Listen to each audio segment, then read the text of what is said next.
And welcome everybody to another edition of the GioMoShow, right here on 88.3 FM WXOU, Auburn Hills, Michigan, Oakland University, and all your wonderful station identification features. I am your host of the GioMoShow and sports media director of WXOU, Giovanni Mosheri, and the GioMoShow is your home for all Oakland sports and beyond on 88.3 FM.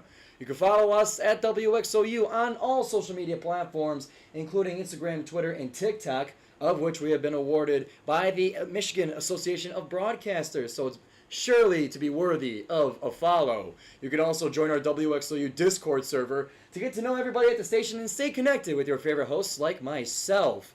And you can also find many things, articles, you can find game summaries, showtimes, everything you need on our website, WXOU.org, although maybe not this very minute. Some technical issues are affecting the website.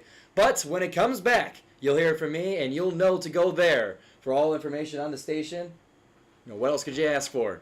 Well, you can ask for my social media as well. That's something else you can ask for. I'm on social media as well. You can find me on Twitter and Instagram, and there's a secret TikTok out there somewhere, although I don't know where to find it. The show has its own Instagram page, so be sure to go on Instagram and follow the GioMo Show.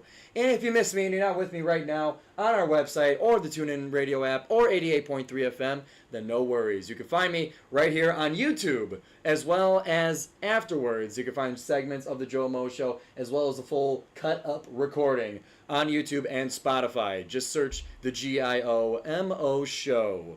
And for today's show, we got a lot to talk about. It's going to be a little bit heavier on the Golden Grizzlies this time around. But we do have a little bit of Super Bowl and Pro Bowl kind of coverage to talk about. And just some kind of thoughts on the game itself, on the matchup, on how the Pro Bowl is organized now. And we'll talk about that a little bit. But it's going to be a lot of Golden Grizzlies basketball for this show today. So strap in, buckle up, and get ready for the GioMo Show. And before we do, I got to tell you about our games coming up. We broadcast games right here on WXOU, both men's and women's basketball, as well as later on this spring will be baseball and softball. So I'll give you a heads up on what's coming up this week for the broadcast. We got Wednesday the 8th at 7 p.m. It's women's basketball against Youngstown State. Again, that is Thursday, 7 o'clock. We got men's Saturday the 10th at Wright State. We got an away game potentially on the books there. We got a couple things to finalize for that broadcast, but plan on it. WXOU will be in Dayton, Ohio for the Golden Grizzlies against the Raiders. And then Saturday the 10th will be women's basketball once again at home, 2 o'clock against Robert Morris. And you can go to goldengrizzlies.com for all of the game schedules. And for the home games, you can expect WXOU to be there, as well as this away Wright State game for the men. All right, so all of that, all the technicalities, all of the checks have been checked. It's time to get into some Golden Grizzlies basketball. Let's start with the men's team as they play 2 home games this weekend. Thursday was against Robert Morris. And this game took a little bit for the Golden Grizzlies to get going in it. Took some time to establish a lead, but once they got it, they did not look back. The lead got up to as much as 16 in the first half and then 20 at one point in the second half. So once the Golden Grizzlies got that lead, they kept rolling. And the igniter and the spark plug for that lead and for this game was absolutely the 5th-year grad student Blake Lampman. He had 20 points at halftime. He was 6 of 9 from 3 for the first half, with 7 of 10 from the field overall. He would end up finishing the game with 26 points. But an absolute electric, white-hot start for Blake Lampman for this game, and it was contagious throughout the entire team. If it wasn't Blake Lampman sinking threes, then it was Jack Golke, who made 4 of them, as well as going to the line 8 times, making all but 1 for a 19-point game for Mr. Golke. And then Trey Townsend, DQ Cole, had 11 points, along with Rocket Watts having 10. So it was a spread-out effort for the Golden Grizzlies in their 87-72 win over Robert Morris in the arena. I was there on the sideline, or not, I shouldn't say the sideline. I was there in the student section for that game. I had my face painted with our news director, Maya's, was able to lend me some mascara for the face paint.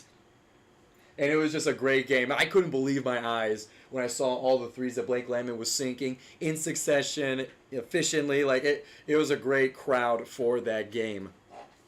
And to give you an overall look at the box score, as mentioned, Blake Lamont was 26 points on the game, 9 of 14 from the field, and 8 of 13 from 3. He had 2 rebounds and 4 assists as well. Jack Golke, 19 points, 4 of 8 from the field, all of which were from 3, and he was 7 of 8 from the line with 5 rebounds on top of it. Townsend with 11, 5 of 9 from the floor. DQ Cole, 11 points, 2 of 3 from 3 included. And then Rocket Watts, 3 of 6 from the floor and 3 of 4 from the line. Baru led the team in rebounds with 8 of them, 4 and 4 offensive and defensive rebounds for Naval Arua. And overall, the team was 52%, round up to 53% from the field, and 55.6% from 3. It was a great game for the Golden Grizzlies, and they followed it up with another one. Going now to Saturday, February 3rd, 1 o'clock was the game time in the arena for the Golden Grizzlies and the Cleveland State Vikings. I was on the call for this one on WXOU Sports. Be sure to go there and subscribe to get all your full broadcasts of Golden Grizzlies basketball. You get highlights, you get broadcaster recaps, you get interviews, you get sports shows like the GioMoShow and like the Blue Ski Mask Show, which we'll mention shortly in the ad read. But be sure to go there to get the broadcast and to get your coverage on this game here, but you can stick with me here and hear a little synopsis of it. So this was a big game for the Golden Grizzlies. Now, at that point, 8 of their past 9 games were victories in the Horizon League, and Oakland was sitting at 3rd place and Cleveland State right underneath them at 4. So this one had huge implications for the Horizon League tournament seedings, of which the top 4 get a bye and a home game. And Cleveland State was 2 games behind Oakland, in that Oakland had 3 losses and they had 5. So it was a matter of, does Cleveland State get 1 step closer, or does Oakland bury them 3 games back?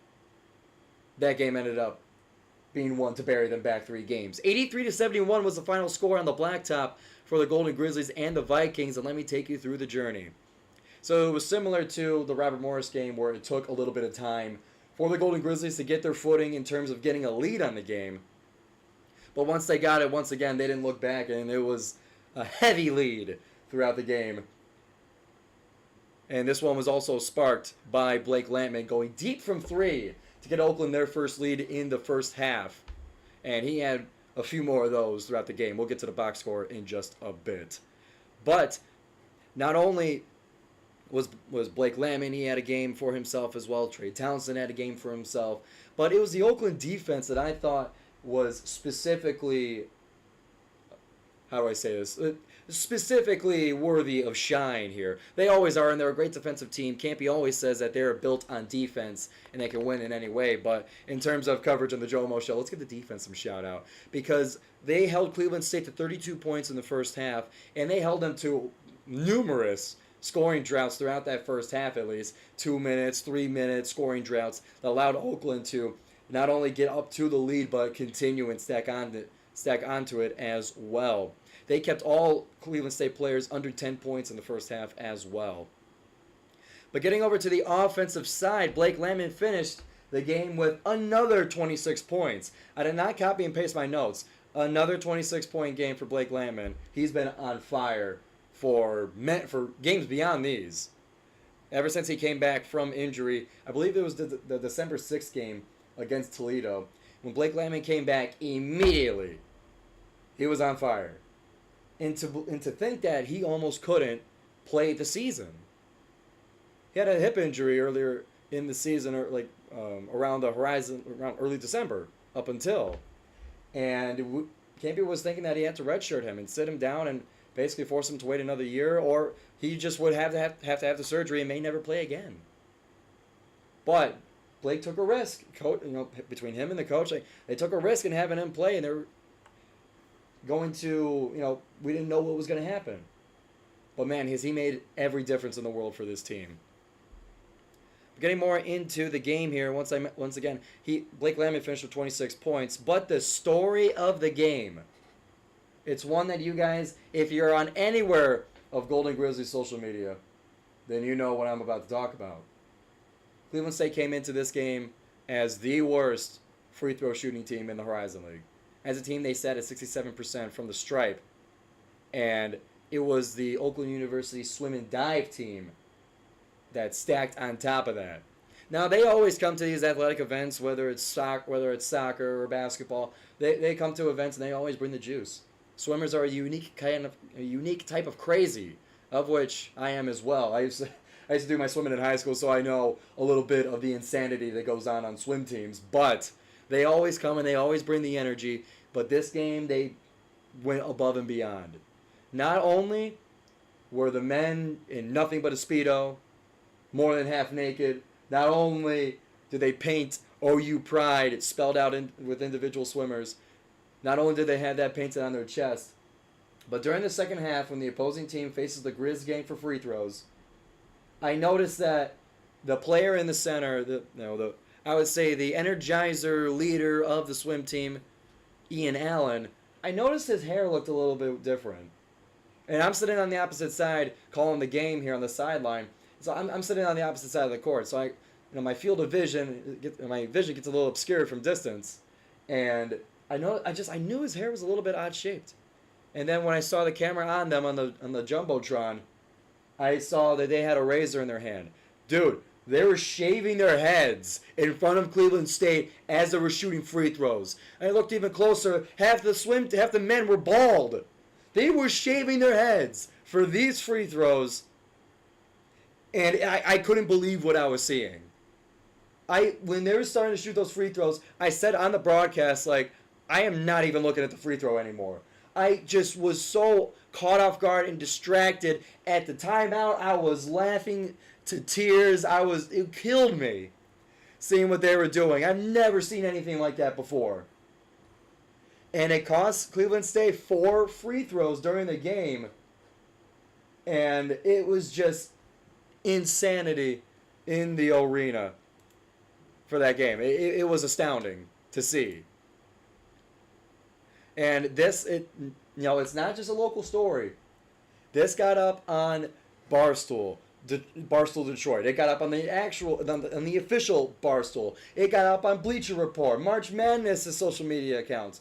This thing was spread nationwide to give the Golden Grizzlies some shine and to admire the haircuts going on during the game. They call it the Blacktop Barbershop, and I love that name. So we're going to refer to that as the Blacktop Barbershop, and there's some discussion going on whether some independent t-shirt makers will be making such apparel of the Blacktop Barbershop. So we'll see where that goes, but it was the funniest thing in the world to see. And later that day was casino night held by SPB. I saw some of the swimmers there. I was dumbfounded. I couldn't believe what I was seeing. So if you're anywhere on social media, go and find it. It's the definition for me of college sports. You can't do that if you're just a stranger going to a college basketball game. You can't do that if you're an alumni. You can only do that if you're a student. And especially as a student athlete, and especially an insane swimmer at that. You don't get to see that anywhere else in sports except college athletics. That's what I love so much about it, is the fans and the students are allowed to go beyond what the regular civilian is able to do. Amazing. Absolutely amazing. So now getting to the box score of the game against Cleveland State. Blake Landman, as mentioned, another 26-point game for him. 8 of 18 from the floor, 4 of 11 from 3. And he made all 6 of his free throws. He had 5 rebounds included with 3 assists and a steal. Trey Townsend, second in scoring. We got the interview with him after the game. Be sure also to go to WXOU Sports for that interview. He had 18 points, 8 of 12 from the field, with 2 of 2 from the line, 9 rebounds and 3 assists, 2 blocks, and a steal. Jack Gohlke, 9 points, 2 of 4 from 3. And it kind of goes down like the Golden Grizzlies after Townsend and after Landman. 9 points, 8 points, 6, 6, 6, 4 points. The scoring was spread out throughout the game. It wasn't coming from just one place. It was everywhere. And to top it all off, Not only did Cleveland State lose out on 4 free throws due to the haircuts, but somehow in some magical way, it got Oakland to go 23 of 23 from their free throw line. They were perfect from the stripe. And I like to think that it came a little bit at the, with the help of the swim team. But it was just an insane night. Golden Grizzlies win their ninth game of the past 10. Tied for first in the Horizon League, still with Green Bay. Both teams 10-3, 15-9 overall, both on 3-game win streaks. I'm not sure of the tiebreakers between Oakland and Green Bay, but they're tied and Oakland is set at second right now. Coming up for the Golden Grizzlies, they'll be on the road for the next 3 games. February 8th will be at Northern Kentucky looking for the sweep against the Norse as Oakland was able to beat them in the arena. Then they travel to Wright State for their first matchup against the Raiders this season, a Raiders team that has the top offense in the Horizon League. And then they will go to Purdue-Fort Wayne to even out the series, as Purdue-Fort Wayne was one of their early December Horizon League games. And then they will come home on the 17th against IUPUI. So keep an eye out for that for the Golden Grizzlies. And along with that, we're not quite done with the men's basketball yet. We'll get to women's basketball, and then we'll get into the NFL. But I have a little editorial for you guys. I have a little personal piece I want to give to the nation and to everyone listening, to Oakland University and beyond. I was looking around in some of the local sports media, as I am one to do. I checked out the local sports radio station, and I noticed that they had a segment dedicated to Detroit Mercy still being winless on the season. 0-24 in that, to be exact. They had a 10-minute segment dedicated to just them and how historically bad the team is. That's fine. That's worthy of news. They gave it one segment and they said their goodbyes. Okay, that's fine. It's an interesting story. Then I also saw on Fox 2, I hate to be specific, but I love what they do for the sports, but it was like an 11 p.m. program and I just happened to see it. They did their sports work segment and I noticed that at the very end, when the music was fading out and they were wrapping up the segment, they gave another mention to Detroit Mercy being winless. I'm like, okay. Yeah, I mean, half a sentence they gave it. Okay, that's fine. But what I kept waiting for the whole time was for their all equally small segment of Oakland basketball. Because you have the 2 in-state Horizon League rivals, and you mention one of them because they're terrible, but you don't mention the other that's doing very well. I find that odd. I find it very odd, and it turned into odd. The odd turned into frustrating. As I broke it down, it got a reaction out of me, and I started to break it down. Where, okay, that's fine. You give it a small segment, especially when the Lions are no longer playing, especially when the Pistons are terrible, and especially when the 2 Big Ten teams in the state, are the basketball side of things, are not very good themselves. So in a spot where the local sports news is at a little bit of a low spot, you mention Detroit Mercy, but you don't mention Oakland. I got a problem with that. You mentioned the team that hasn't had a winning season since 2015. That winning season was 16-15, by the way. You mentioned them, even though they haven't done nothing for a long time. Yes, they had Antoine Davis. Okay, but for what? You mentioned them, but the rival team in the same state, 30 minutes away, still in the southeastern Michigan area, the team that has won 9 of their past 10, a team that is tied for the top of their league, and a team that has the longest tenured D1 basketball coach in the country.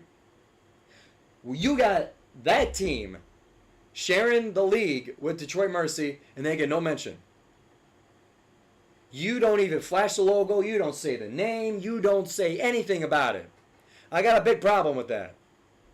You're telling me that people are so much more interested in a terrible Pistons team, in a terrible Michigan team, in a mid, not living up to their expectation Michigan State team. You're telling me that people are so much more interested in those teams that you can't even give Oakland a sentence on the air after the great season that they've had. Don't give me the, well, when is the last time you've gone to the tournament? Don't give me that, because Detroit Mercy's got just as long of a streak of not being in the tournament themselves. Like I mentioned, they haven't had a winning season in 7 years. So don't give me the tournament thing. This team, I believe, is worthy of a simple sentence, of a simple mention, of a simple flash of the logo in the record.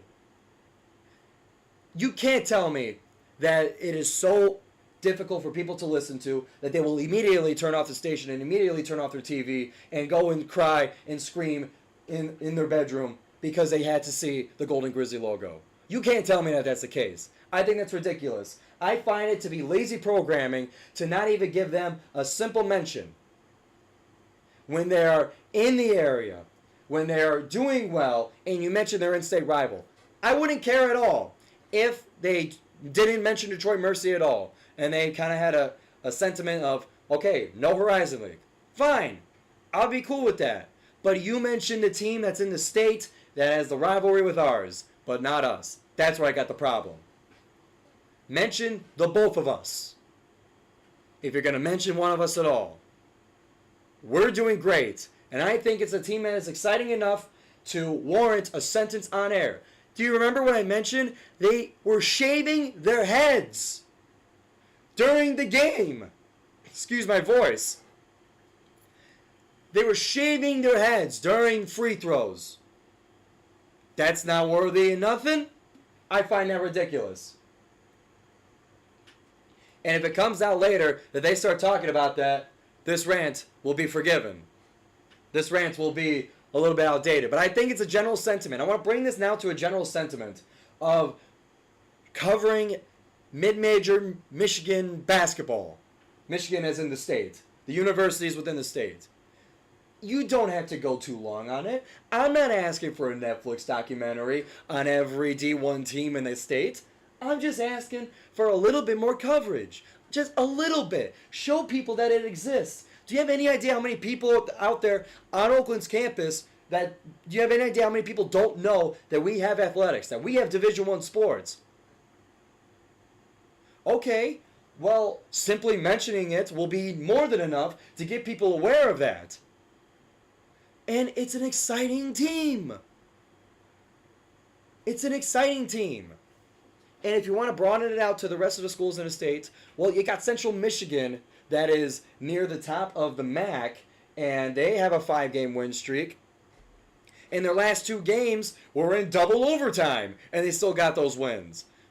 I'm not saying to exclusively cover Oakland. Hey, Central Michigan's doing well. Why don't you go mention them? Hey, Oakland's doing well. Give them a sentence. Do a mid-major roundup in the state. I'm not asking for a whole lot. I'm just asking for a little bit. Show that we exist. I find it lazy that you can only show the same colors and the same shapes of the teams that people are used to seeing. I find it lazy to just go through the same routine of all these teams that are either mid or average to absolute terrible. I found that very frustrating when I saw it, not only on the radio but on the TV as well. That you mentioned the winless Titans and nothing about the top of the Horizon League Golden Grizzlies. Ridiculous. So that will close it out for men's basketball segment of the GioMoShow. We're back here in the Positive Attitude. We're going to be getting to women's basketball after this short break here, and then we'll be getting into some of my thoughts about the Super Bowl, about the matchup, about what I think of how it's going to go. We'll talk about a little bit of the Pro Bowl, about the format, whether it's good or bad for the league, and we'll kind of get our general thoughts on those. We'll mix all the NFL in after the women's basketball. But before we get into that, I got to tell you about our other sports show on WXOU. Tuesdays at 4 p.m. is the Blue Ski Mask Show. It is your home for Detroit football and Detroit basketball. To get all the action in the Motor City, Tuesdays, 4 to 5, hosted by Oakland Post sports editor Brock Hillig and sports reporter Kirk Szymanski. They break it all down, game analysis. They give you player profiles. I mean, they give you everything you need for Detroit sports. So be sure to tune in tomorrow at 4 p.m. on WXOU for the Blue Ski Mask Show. And we'll be right back with women's basketball here on the JoMo Show.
Welcome back, everybody, to the JoMo Show, 88.3 FM WXOU. We just got done talking about men's basketball, and I had a short rant about local Detroit sports media coverage of our Golden Grizzlies, of which there is none. If you're on YouTube, then you can skip back. You can take a look at that one, or you can wait until the podcast version on Spotify comes out and the full cut-up on YouTube plus segments. We got it all on the JoMo Show on YouTube, so be sure to go search the GioMo Show on YouTube and hit subscribe. Something else spelled like it, so if you can't find it, it means you spelled it wrong. All right, let's get into Oakland University women's basketball. They had a couple of road games this past weekend. Wednesday the 31st was at Wright State. This game started off hot for Oakland as they ended the first quarter up by 14 points. But then in the second quarter, Oakland was held scoreless for the opening few minutes, which allowed Wright State to cut the lead down to 2. And then from there, it was a wrestle for the lead up to halftime. Wright State was able to get the 1-point lead going into the halftime tunnel. And then in the second half, it was all Wright State. Oakland got down by as much as 12 in the third quarter, and Oakland was able to get it close and within a possession, but ultimately could not complete the comeback. Oakland falls to Wright State. Final score, 68-80. Looking to the box score, Brooke Quarles-Daniels and Linda Van Schaik and Kennedy Monty were all tied for top scorers for the Golden Grizzlies at 13 points. Quarles-Daniels was 6 of 16 from the field, 4 rebounds and 7 assists. Van Schaik, 5 of 13 from the field, 3 of 9 from 3 with 6 rebounds as well, 3 of them offensive. And then Kennedy Montague, 4 of 8 from the floor and 3 of 5 from 3, making 2 of 2 free throws for her 13 points. And then moving on to their next road game, I apologize, this won't be as long of a segment, but Northern Kentucky was their next opponent on the road. This one was pretty much cut and dry. Oakland didn't have a lead for any part of the game. The leads got up pretty high for Northern Kentucky, and they took it all the way to the end of the game. Final score was 82-90. Oakland falls to Northern Kentucky. Looking to the box score of that game, Brooke Quarles-Daniels leads the Golden Grizzlies in scoring with 17, playing 29 minutes with 6 of 13 from the field, 5 of 7 from the stripe with 6 rebounds and 3 assists, 2 steals as well. Maddie Skorupski second in scoring, 16 points, 5 of 11 from the field, and 6 of 6 from the free throw line, 5 rebounds included. And then Markai McCormick and Linda Van Schaik tied with 14 points each. McCormick, 4 of 7 from the field, 2 of 4 from 3, and then half of the free throws, 4 of 8 from the line. And then Van Schaik, 5 of 12 from the field, 1 of 4 from 3, and 3 of 3 from the stripe with 5 rebounds for her 14 points. As it stands right now, Oakland University is 7th in the Horizon League, 5-8 with a conference record of 5-8. They sit at 7th. And next up will be home games here in the arena against Youngstown State. That's this Thursday, 7 o'clock against the Penguins. You can hear that one also on WXOU. And we got Robert Morris this Saturday, 2 p.m. against the Colonials. Also can be heard here on WXOU. And then one bonus segment for you guys. We love our D3 club hockey team here on the GioMoShow and on WXOU Sports. And they had a wild weekend of games in the ACHA of D3. The current rankings came out before the games started. Oakland was placed at 12th place in the country. And their opponent for the weekend was ranked number 13th, the University of Michigan. They played 2 games. One was in the Birmingham Ice Arena for an Oakland home game. WXOU Sports was there for sideline coverage. And you can find that also on WXOU Sports' YouTube channel. We got a video of pre-game interviews with athletes, post-game interview with the game-winning goal scorer, and we got a game recap for you as well. So be sure, once again, to go to WXOU Sports to find your D3 hockey coverage. So against the University of Michigan, I'll spoil the game a little bit for you guys here. You can get all the details of the game on that YouTube video. So once again, be sure to check it out. But to give you guys a synopsis of it, the game in Birmingham went into overtime, of which Oakland was able to get the game-winning goal, finishing with a high-scoring 5-4 final score. Oakland gets the win against the reigning national champions, against a team that they have not beaten in the past 10 matchups. 0-9-1 was their record against the Wolverines until this weekend. Got the 5-4 win in overtime, and they took it to Ann Arbor for their second game. They won that one in regulation in another high-scoring event, 6-5, to sweep the Wolverines this season and to get the revenge that they've needed against the reigning champs. And this weekend will be the final weekend of the D3 regular season. They will face Northwood at the Buffalo Wild Wings Arena Friday, February 9th, and then they will go to the Midland Civic Center to face Northwood at their place. So Northwood is their final 2 matchups before the regular season ends and the national playoffs begin. The Golden Grizzlies got big goals for this season in the playoffs, as last year just making it was not enough. They want another taste of the playoffs, and they want to get back. And they believe that they are the best team in the country and they can take it all. And they will be looking to do so after this weekend. So we'll keep you guys up to date on D3 hockey on the GioMoShow as well as on WXOU Sports. So be sure to subscribe to both WXOU Sports and the GioMoShow. We want to also give a big thank you to the D3 hockey team for not only letting us cover them. Me and Drew Allison were on the sideline for the first matchup against Michigan, and did our pregame interviews, did our coverage at the end, had fun watching it. Drew Allison, our resident hockey guy on WXOU Sports, did a great job of teaching me a little thing or two about hockey, and we just had a great experience there. And also a thank you to the team for giving us our biggest video on the sports YouTube channel. Our interview with Brendan Danu after the U of M Flint game, I believe. Or no, rather after the Central Michigan game that we covered live on WXOU Sports. That interview got 145 views. Now, let's put it into perspective here. Most of our videos, just to be very candid and to be very real, most of our videos get around 20 to 30 videos. So to get 145, or rather, it's over 160 now. It was 140 by the time I wrote this, but D3 hockey fans, they're very passionate about their team. So we thank you guys for tuning in, and we're happy to be your place for coverage on the team. And you can also go find them on their website for more coverage on the team. It is a long URL, but let me read it anyway. It is oaklandhockey.d3.acha.hockeytech.com. But if you just Google Oakland D3 Hockey, you'll find it. They got great coverage of their team as well. And that will wrap up all of the Oakland sports for today's JOMO show. Coming up next, we're gonna be getting into the Super Bowl, the matchup that we got, whether we like it or not.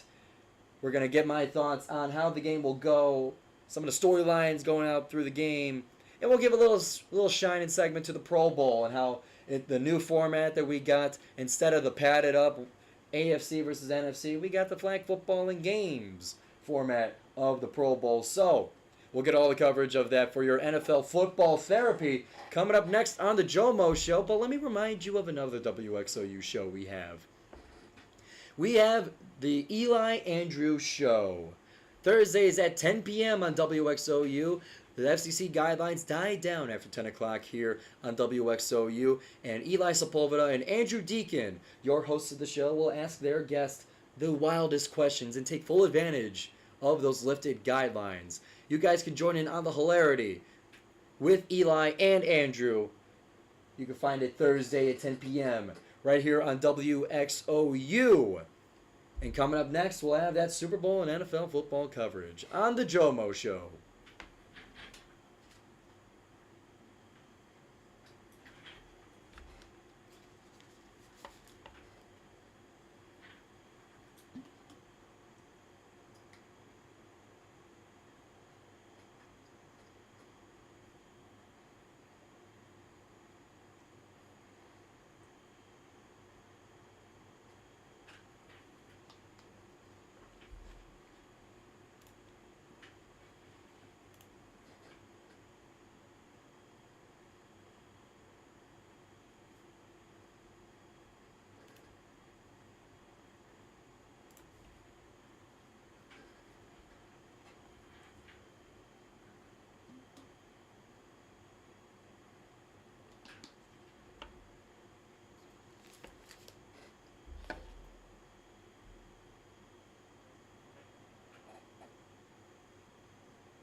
And we're back here on the JOMO Show, 88.3 FM WXOU, your home for Oakland sports and beyond on 88.3 FM. And we have now reached that beyond segment of the JOMO Show where we're talking about the NFL. It's time for football therapy. We only get to do it one more time for next week post-Super Bowl show. But this week we had that bit of a week off. And in that week off, they had the Pro Bowl games going on. We'll talk about that in a little bit. But about the Super Bowl matchup that we have here. Obviously, it's not what literally anybody wanted. Unless you are the fans of those participating of the 49ers or of the Chiefs, if you're not in those fan bases, then I got a hard time thinking that you got any juice and any skin in this game. It's tough, especially when you had the Baltimore Ravens, the best team in the NFL. They had the best defense. They had the best running game, and you know, I just found them to be a lot more exciting to watch. Not only because of just how good they were, but simply because it's a new team getting to the Super Bowl, and it's a new team trying to make their legacy known in NFL history. That's kind of the way I lean. I like the underdog over the overdog, and I get sick of winners really quick. I understand how stupid it sounds, but it's just what interests me in terms of sports narratives. I'd rather see the team that has built their way up to this shot, to give themselves that opportunity to get into history either for the first time or for the first time in a long time or for the first time for those on the team. I like those stories a lot more than the guys who just are so good and so historically great that they just keep going, and it doesn't matter what anybody likes or what anybody says or does, they're still going to be there. I understand that you like more of the Goliath, but I'm more of the David type. So to get the Chiefs, who have been there, 3 of the past 4 Super Bowls, they've been in there, and they've just been home game in the playoffs the whole time. Every AFC Championship game for the past, I think, 5 or 6 years. I get fatigued very quickly on teams like that. And obviously, the previous one was the Patriots. Dynasties get a little bit old for me. So, yeah, I wasn't too happy with the Chiefs beating the Baltimore Ravens. And you guys heard me talk about it last week on the JoMo show. You guys could go and tune into that. I got the clips set up specifically for the NFC and AFC championship games. I just couldn't believe that Baltimore blew it. I can't believe how their brains just didn't show up that game, made the dumbest penalties, the worst game plan, and I couldn't it was so winnable, and they still couldn't do it. It bothered me so much. I didn't care. If it was the 49ers and the Ravens, fine. If it was a rematch of the old hardball Super Bowl that happened in 2012, I would have been fine with that. But to get a rematch of the 2020 Super Bowl, that was like that. I mean, personally, I wasn't as focused on football as I am now. Now that I'm in the sports media game, but that I wasn't too keen on that matchup. But to get it again just after like 4 years, I don't know. It's just not grabbing me. It's not as interesting as if the Lions were in it against the Chiefs, or if the Lions were in it against the Lions against what's the Chiefs or against the Ravens, or basically every other possible Super Bowl matchup would have been more interesting to me than the one that we got. And it's a sentiment that is shared throughout the nation, and especially around the Metro Detroit area, those of the Lions fandom, they share that sentiment too, because not only is it, it's just the teams we've been seeing all season. It's, we get more State Farm commercials with the Chiefs, and we get more of the Taylor Swift coverage that has been an old story since it started.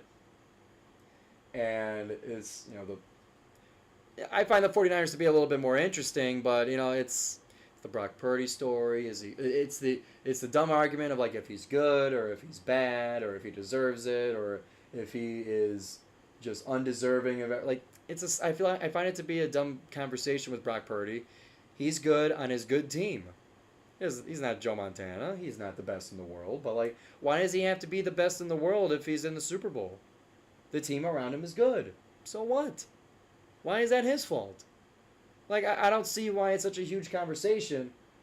He makes the right plays. Some of them are pretty good plays. But he's a second year last pick in the draft out of Iowa State. Why does he have to be the best in the world? The team is built to fit a quarterback exactly like him. And he is fit onto a team exactly fit for him. I don't understand the whole conversation. So it's just if it was the Ravens and you got Lamar Jackson, you got this new style of football, you got Jim Harbaugh winning a Super Bowl or winning the championship for Michigan, and then you got John Harbaugh getting ready to do the Super Bowl, and get 2 Harbaugh championships in 1 year. I like that story a lot more. I like the defensive history of the Ravens and how Roquan Smith is the heir to the throne of Ray Lewis, I guess in a modern version of it. I find the Ravens much more interesting, but they played horrible in their only hosted AFC Championship game and didn't deserve to go, sadly. So where am I going with this? Forgive me, just a little bit of an unscripted segment, just my thoughts on the matchup. I don't want to get too much into it should have been the Lions. Obviously, it's going to hurt. Obviously, it makes for a less desirable experience that we could have been there, but I'm not talking about that right now. It hurts too bad. It's going to hurt in the Super Bowl when it's it should have been us. We're not talking about that right now. We got the 2 red teams going at it in the Super Bowl. And yeah, let me talk about the colors for a second. Let's get to the really dumb part of the conversation I want to have. Is above all the storylines and the matchups of the play on the field, 2 red teams, nasty looking in the Super Bowl. I don't like the aesthetic of it visually. I remember when it was the first time it was that matchup, it was just red cups all over the house. I like it where you buy you buy the cups and it's oh, who are you rooting for, Uncle Joe? Oh, I'm rooting for the blue team on my cup here. Or I don't know, my Uncle Joe would be as positive about it. I'm just teasing. But there's no colored aesthetics here. You got two red teams, and it's like this doesn't look appealing at all. Both the end zones are gonna be red. Like, I don't know. I don't like the colors. So be it. Let me hate the colors. I think a blue and a red would have been better. I think a purple and a red would have been better. I think a blue and a purple would have been unique. Definitely. I don't know. I don't know if we've ever had a purple and a blue Super Bowl before. I mean, the purple would have to come either from the Vikings or the Ravens. The Vikings, I don't think, played a blue team back in the 70s. No, I mean purple and blue. You got the Ravens and the Giants in 2000, but I mean the Giants were, I guess, the primary colors are mostly. Well, they wore white in the Super Bowl, but so okay. So we've seen the colored before, but either way, I mean it has been in 24 years that we've seen that colored combination. So, oh well, it's gonna be a lot of red, and oh well, it's gonna be the Niners and the Chiefs. In terms of the game itself, I'm going to take the favorites in this one. I think the 49ers have knocked on the door for long enough on the Super Bowl that they're due. I think that their team is built in a way that is well-rounded and capable of doing everything that the Chiefs can and more. I know the Chiefs' defense is very, very good, but it's when it's just defense and it's just a run game, when you have the best quarterback, it's like the quarterback can only do so much. If you're handing it off, it's not about what Mahomes can do. If you're throwing it, it's going to be dropped. Kelsey's the only one that can catch it. Kelsey will catch it a lot in this game because it doesn't matter. That's another side point. I think Kelsey's going to catch it a lot in this game. But it's Mahomes can only do so much given how the team is built, in this day and age of the Chiefs. So it might be a sloppy, it might be a defensive, slow Super Bowl, but I got the Niners in this one because I think their defense can stand up to that of the Chiefs, and their offense is a lot better than that of the Chiefs. So we'll put it simply, I think Mr. Irrelevant can win a Super Bowl over the new GOAT, could we call it Patrick Mahomes? But, it's going to be a rough Super Bowl. I don't got the juice for it, but it's what we got, and it's what we're going to watch. I'm not going to not watch it. Let's be real here. I'm going to watch it. And you guys are all too. Don't act like you're boycotting it because the Lions are not in it. You will watch it. So that's just about all I got for the Super Bowl here. I mean, like I mentioned, it's the whatever matchup. I don't got a lot to say about it. So we're going to take a short break here, and then we'll wrap it up with my thoughts on the Pro Bowl, how it's formatted, and why people have a problem with it, and whether I have a problem with it or not. We'll see. And you'll have to see in just a few moments here on the GioMoShow. Before we go to break, we got Friday Night Grooves here on WXOU. Fridays at 8 p.m., you can listen to DJ RBJ tune up his songs in Friday Night Groove. He's been hosting it since 2011, and he plays the best soul, the best jazz, the best electronic, indie, and alternative music that we have here at the station. I gotta say it. Gotta give it up to RBJ. He's got the best stuff here on the station, and he's got a voice that will just melt your heart. He's got the best radio voice in the game, and it's a shame that he plays so much music because I just wish that he would talk more during the show, but he does a great program for Friday Night Grooves. Once again, it's Fridays at 8 p.m. right here on WXOU. You could go to his website, FridayNightGroove.com, to get more details on the show, or you can follow at Trill Gunderson. That's at TRIL Gunderson on Instagram for more on the show. Friday Night Grooves, 8 p.m. on WXOU. We'll be right back with the Pro Bowl games right here on the GioMoShow.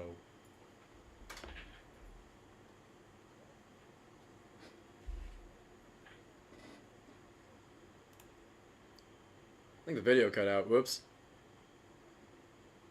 Sorry, folks.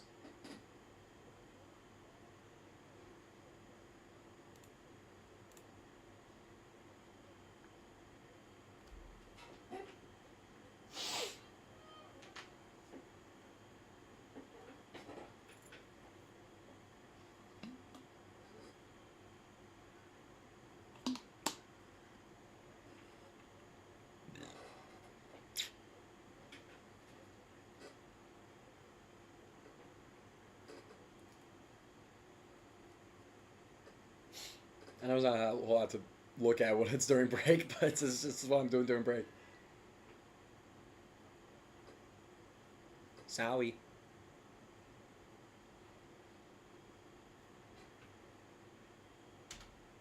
Final segment of the JOMO Show. It's the Pro Bowl games coming up, or already happened. I actually don't know when I believe they're all done at this point. And that could be the start of our conversation. I don't know what the Pro Bowl is, or where to find it, or when it's being covered, and I don't know a whole lot about it. And that's my fault. I could look it up, but for something as big as the Pro Bowl, if me I'm very tuned into sports, especially the NFL, when it comes to watching them on social media. I follow all the accounts and stuff. If I don't know when I could watch the Pro Bowl games, then I believe that there's a problem. It could be a problem with the simple advertising on social media. It could be a problem with the fact that I don't think it's one event. I think it's a week-long thing nowadays. But the overall issue is I don't know. But regardless of that, it happened. You've seen the clips. I've seen the clips on social media and stuff. So this was all the conversation last year and even the year before when they were starting to change the format of the Pro Bowl. But what does the JOMO Show think about it? Honestly, I like how it's formatted now. I like that it's a lot more lighthearted. The Pro Bowl's always been a little bit more lighthearted, but I like how it's just the guys in shorts and t-shirts, just kind of casual. You could see their personality more because, that's one big thing with football is that the players always have a helmet on, and just by the nature of it, you can't get as connected to the players as, let's say, in the NBA, where they're in, we'll call it normal clothes. They're not padded up or in a suit of armor or anything. So the Pro Bowl allows them to just kind of be very casual. They show their personality. You could literally see what they look like. I feel like that goes a long way when it comes to being connected and being a fan of the players that are included. So I like that it's casual. I like the flag football part of it. Honestly, I don't mind that it's flag football as opposed to the padded up tackle. I know it's for the players, they don't like it as much. They probably don't like it as much. The offensive linemen, the defensive linemen, they don't get the representation. They don't get the representation the same in flag football as they do, when they're fully padded up and stuff. And I know they don't go all the way as hard, and it's more for fun, but it kind of sucks for the O-line, but I like the flag football promotion by the NFL. I like that it's going to be an Olympic sport in 4 years at the next Olympic Games. And shout out to the Paris Olympic Games coming up. That's going to be fun to cover. We'll talk about that on the JOMO Show for sure over the summer. But I like the promotion of flag football. I play with my friends, and I think it's very fun.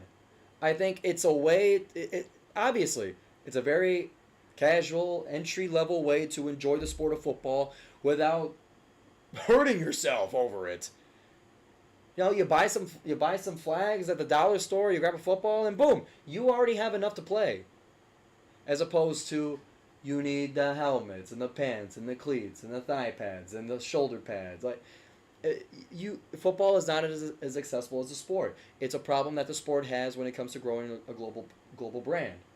I'm not against football growing in that sense. Tackle football will always be there in America, but for the rest of the world, it's probably just going to have to be flag football. So I like the promotion of it. And I like that there's always the risk of injury when you do the tackle football Pro Bowl. So this kind of takes it out. Obviously not entirely. You walk out the door and you could get injured. But, I like that it's just a lot more lighthearted. But the issue with it, in the stigma that I don't think you could ever fully get rid of, is one, the fact that it's not in Hawaii. That blows for the players. And I think you can hold all these things in Hawaii instead of Orlando, Florida. We all love Orlando. Orlando's nice. Florida's a nice place to be. But, it's such a, with all due respect to Orlandians, but compared to Hawaii, it seems like such a cheap cop-out for what used to be a great vacation for all the players and their families. Like, Hawaii is S tier vacation. Florida is B tier vacation for warm weather. You know, and I don't know. I mean, forgive me if I'm unaware of some situation over in Hawaii that I don't know of, but I know that they did it in Vegas, they've done it in Florida again. Like, they just won't do it in Hawaii anymore. But yeah, when you look at like from like up here, you know, my hand up, from up there to Hawaii to down in Orlando, it's cheap. It's like why can't we go to Hawaii? It's all relative. That's, I think, is what's the problem with the Pro Bowl and what a lot of players and a lot of fans have an issue with. Not just the fact that it's the destination, but like, well, a big part of it for me at least is the destination, but it's like it used to be this big thing and this big spectacle. It's something the players look forward to. It's something that was just like part of the fraternity of the NFL. But now that it's just this fugazi, backyard field day type of thing, then it's not as cool. It's not about the present, it's about what the past used to be. That is what I think is the issue with the Pro Bowl. You can't really change that. Now, if you really wanted to meet in the middle, you put this thing back in Hawaii or some island vacation spot. Orlando will never be an island vacation.